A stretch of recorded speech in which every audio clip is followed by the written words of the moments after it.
In the 5 minutes I'm allotted to speak, I will raise 2 points on the environmental impact of the LRT and make a third point with respect to the lack of representation that I personally, and by proxy hundreds of others I know, have been denied. Number one, if I were king, I would have the LRT run north-south from the GO station to the airport. Reference the map, and I invite you to read, when you can, the page entitled Light Rail Transit, Go to the Airport and Keep the Airfare. I will condense it briefly now. The east-west LRT along King Street solves a problem that doesn't exist, and it will cause permanent traffic chaos in the process, irrespective of what studies show. Metrolinx people don't know Hamilton. They don't even recognize that King Street and Main Street are paired, as they say. And is not traffic part of our downtown environment? Excuse me. Could you put up the map, please? Yeah. Traffic jams cause air pollution with no benefit. With a north-south LRT, you can stop running buses up and down the hill all day.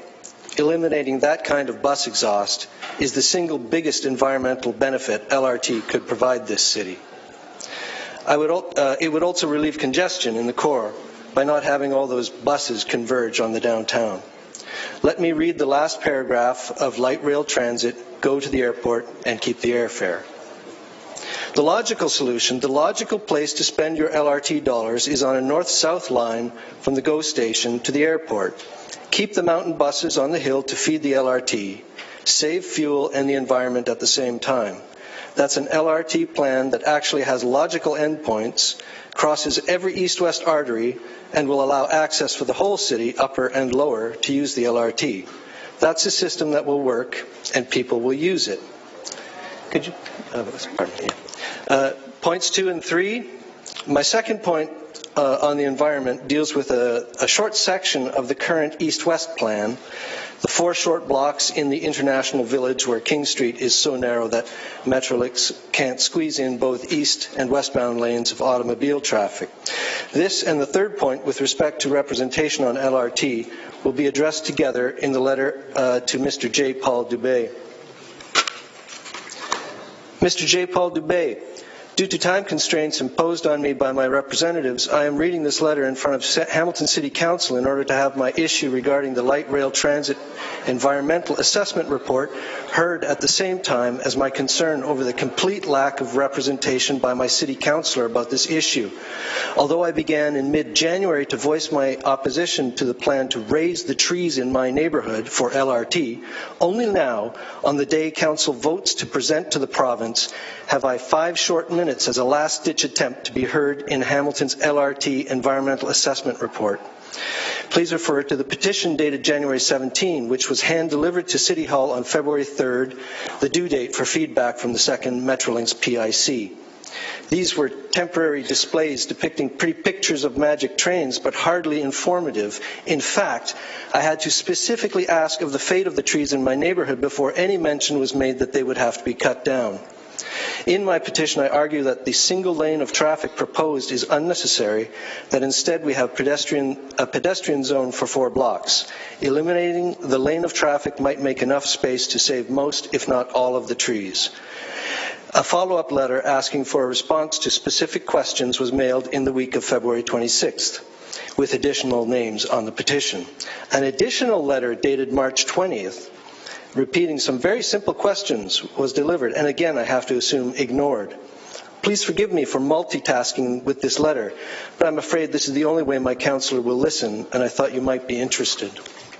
So in conclusion, the 2 points on the environment leave little room for disputing. 1, globally, a north-south LRT will be more environmentally friendly, as it eliminates buses climbing the mountain every day, all day.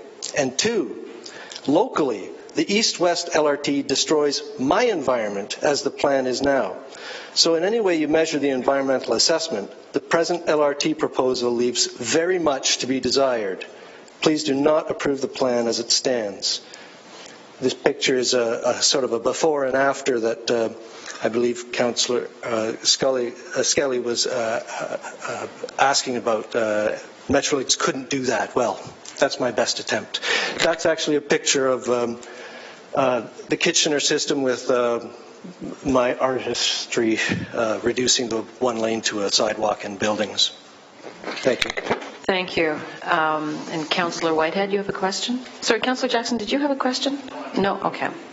Thank you. So you have been told clearly by Metrolinx or our LRT staff that this beautiful and wonderful and cozy picture of the International Village with the foliage will disappear. Is that correct? I asked specifically about the trees on the north side, and I was told they would all have to be removed. And my guess is it's probably all of them have to be removed, but now, there are more on the north side. Now, when I look at the design, and after going to Kitchener and understanding how much width you would need for the two tracks and curbing and so forth,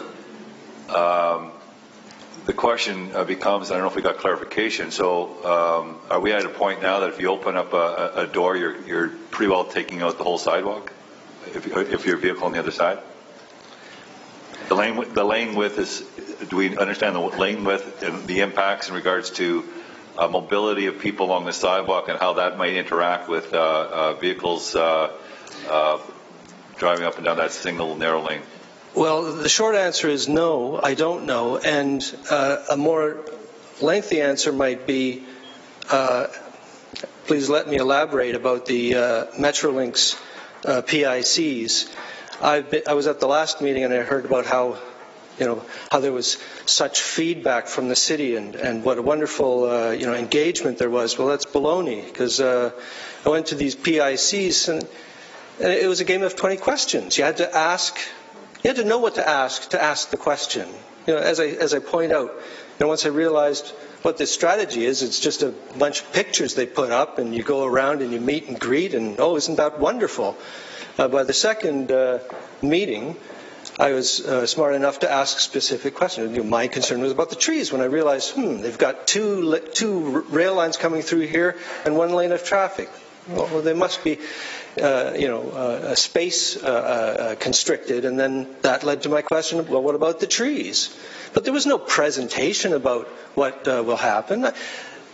It's disconcerting, to say the least. So the PICs were supposed to provide feedback on the plan, the layout, and so forth.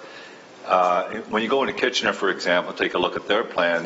It's probably the least intrusive plan that anyone can possibly implement, and I congratulate Kitchener for doing that. Oh, I agree. When you go into the downtown, for example, when you take this picture, they actually divide the line up. Indeed, I was going to point that out, that in Kitchener they had the brains enough to split the tracks in places so that they don't, wreck the neighborhood. Thank you. Are there any further questions? Councillor Pearson or Councillor Vanderbeek, can you take the chair for a minute? Thank you. Henry, can you expand on your experience with the PICs, please? I'll start by saying that I was very much in favor of LRT, as our last speaker was, or last delegate was. I think it's a great idea. I like rail transportation myself. You don't have the lurching side to side, and great. But what I realized when going to the first LRT, Metrolinx PIC, is that there was no presentation. There was simply easels with drawings of the different sections of the city and arrows on these drawings. And when I asked about the arrows, they weren't they weren't very logical in what they were explaining at all. And as I say, going away from that, kind of puzzled and disappointed in the lack of presentation, when I realized what I saw on the drawing and I looked at my neighborhood, I thought to myself, well, what about the trees? So in the second PIC, that's when I asked specifically about that, and the friendly man from Metrolinx simply said, well, they'd all have to be cut down. And I thought, that's crazy. But it's not like it hasn't happened before. I remember Gore Park, and one day city crews came along and chopped all the trees down, unbeknownst to the people. I talk to people about LRT. They have no idea. They have no idea what's coming. And Well, I fear for all your jobs when it does come, I have to say. Thank you for that. Thank you for your presentation. Are there any further questions? Seeing none, thank you, Henry. Thank you.